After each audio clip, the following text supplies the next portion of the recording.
Consciousness, Confessions of a Romantic Reductionist by Christof Koch. So one of the biggest mysteries in life is that of consciousness. What is it? How is it? Why is it? Etc.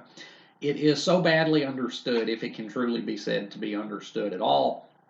But Christof Koch is a leading neuroscientist who has dedicated much of his life to the study of consciousness and its neural basis. And this book, Consciousness, Confessions of a Romantic Reductionist, is part disquisition, part memoir, and part speculation, all based around his time studying consciousness and what he has learned.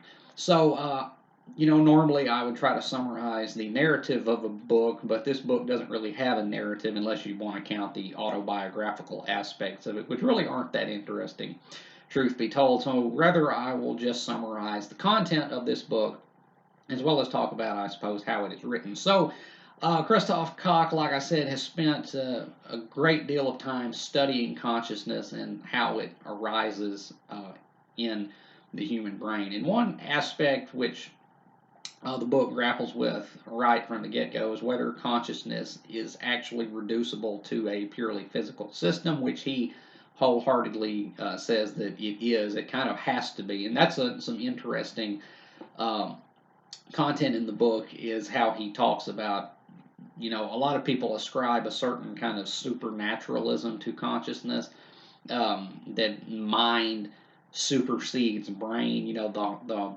mind-body problem is the central problem when it comes to consciousness, and that's kind of what this book wrestles with. But Christof Koch basically says that consciousness has to arise from physical systems, but it's an emergent quality, is what he says. It is not a quality that is possessed by any one individual component of a system, or rather only in the aggregate. And there's lots of discussion in here, as well as recapping of famous experiments regarding consciousness, such as the LeBay experiment, which demonstrates that action can precede decision, which kind of casts some disturbing light on to the problem. But also there is great discussion about the concept of free will and whether or not a conscious being can be said to be free or not. And Christof Koch's conclusion is sort of yes. It goes off into a lot of discussion of quantum mechanics in here. And what I like about that is that the classical deterministic model of the universe says that, B follows A, C follows B, etc., that each thing is wholly predicated upon what came before it. But quantum mechanics, when it was,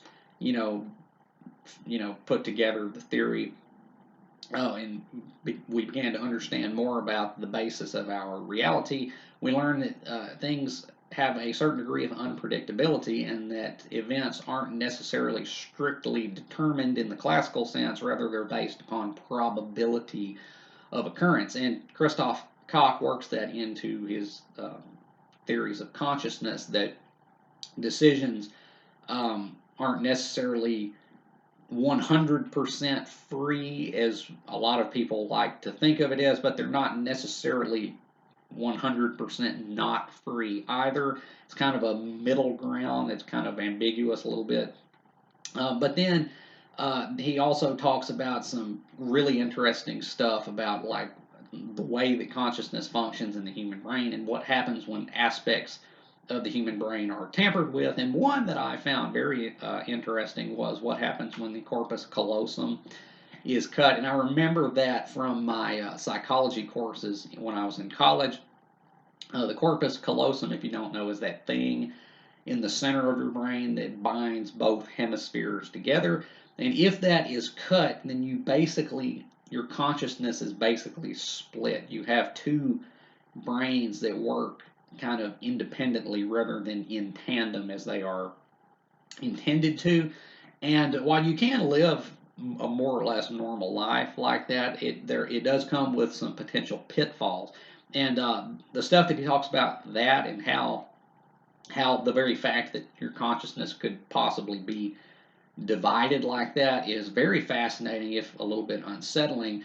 But I will say this book doesn't really get truly interesting, I think, until chapter 8. And chapter 8 is where he begins to talk about integrated information theory. Now, I had been vaguely familiar with integrated information theory for a while now. It was first proposed, I believe, by Giulio Tononi, and it serves to be a measurement of the consciousness of a system. And when I say system, and when Christof Koch says system, he does not, strictly speaking, just mean a biological system like an animal, or even, I suppose, a plant. Rather, it is any system in which information is integrated into other information that works in a cohesive system. Now, this I found incredibly intriguing because it's essentially a modern day and more scientifically rigid form of panpsychism. Now, if you don't know what panpsychism is, it is one of the world's oldest beliefs. The belief that mind, or something like a mind, permeates all of reality, that human beings and animals and such are not the only things that are conscious, that everything that exists is to some minute degree, no matter how minute, conscious. And IIT, or Integrated Information Theory, is kind of really like an update of that, or at least it seems to be, as Christof Koch explains it in this book. But it's much more scientifically rigid, like I said. So, integrated information theory seeks to assign a numerical value to the level of consciousness that any system possesses, and this is denoted as phi. And any system, as Christof Koch says, can have a phi number depending on how much information is integrated into it. And so, what this means is that while obviously human consciousness is, so far as we know, the apex of all consciousness in the universe, it is, the human brain is the most complex and powerful thing that we have ever, discovered.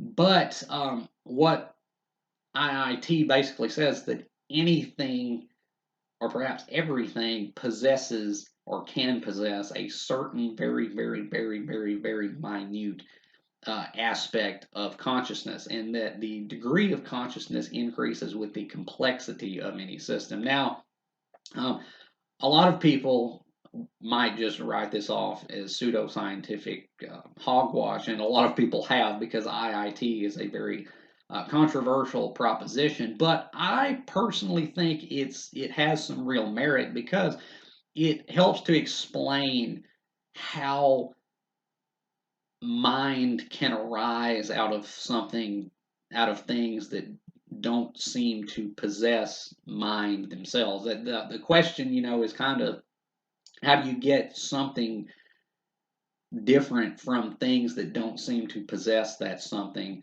that have to come together to make that something? I'm probably, making this very poorly worded, but the one of the problems of consciousness is, how do you get consciousness out of things that in and of themselves don't seem to possess the qualities necessary to render that?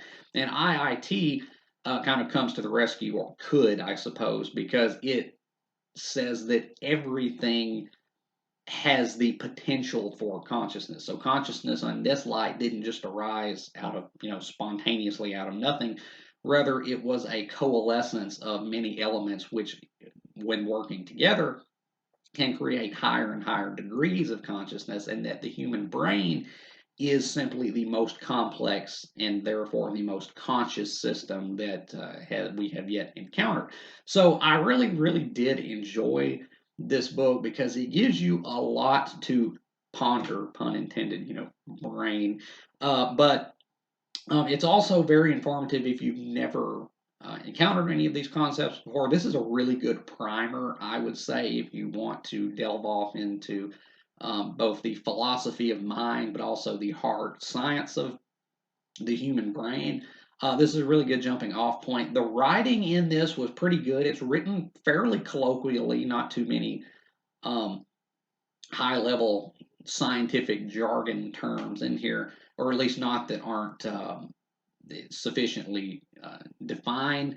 Although I will say there were some times, especially in the integrated information theory parts of the book, where I thought things maybe could have been explained in a little greater depth. There were some aspects to this which were a little bit maybe could have been clarified just a little bit more. But all in all, I found Consciousness Confessions of a Romantic Reductionist to be a highly enlightening read, and one that really does kind of make you think about thinking. Because, again, a lot of people may not give that much thought to their own consciousness or how or why they are conscious or what that even signifies. But this book really does kind of make you take a look in the mirror and say, that really is something special consciousness is, or it may just arise out of a deeper, broader type of semi-consciousness that permeates everything potentially. uh Anyway, it's fascinating stuff. So to rate Consciousness Confessions of a Romantic Reductionist by Christof Koch, I'm going to give this book a good solid B. It's well written for the most part. Some of it I thought could have been explained a little bit better. There were a couple of points where it was kind of like I had to read more than once because I wasn't fully grasping what he was saying. But and maybe he could have gone a little bit more in depth with uh, certain aspects of his own character in this, because again, parts of this are like a memoir, but it's very surface level, just boom, boom, boom, move on down the line. Maybe I would have liked to. I think I would have personally enjoyed reading how this information affected him, on a more emotional, personal level as he grew. Like he talks about how he was raised Catholic and how he eventually fell away from that, but then now he kind of wobbles on like, is there some kind of higher mind or maybe not? We might never know. But I think there could have been maybe a little bit more emotion put into some of the autobiographical aspects. But all in all, I've thoroughly enjoyed this book, so I'm going to give it a good solid B. So, Consciousness Confessions of a Romantic Reductionist by Christof Koch. Have you read Consciousness Confessions of a Romantic Reductionist? If you have, let me know down in the comments what you thought about it, whether you have agreed or disagreed with anything I've said about it here today, or just let me know what you think about consciousness. Let me know what your thoughts are on the mystery of mind, because I'd be eager to know. And if you have not read this book, I could recommend this. Like I said, I think this would be a great primer to kind of, dip your toe into these waters, if you will, if you really want to, get interested in the science behind some of these concepts or the more kind of philosophical implications of them. This would be a great jumping off point. So I definitely could recommend it. And as always, if you have enjoyed anything you've seen or heard here today, remember to hit that like button and subscribe. I would really appreciate it. And until next time, peace.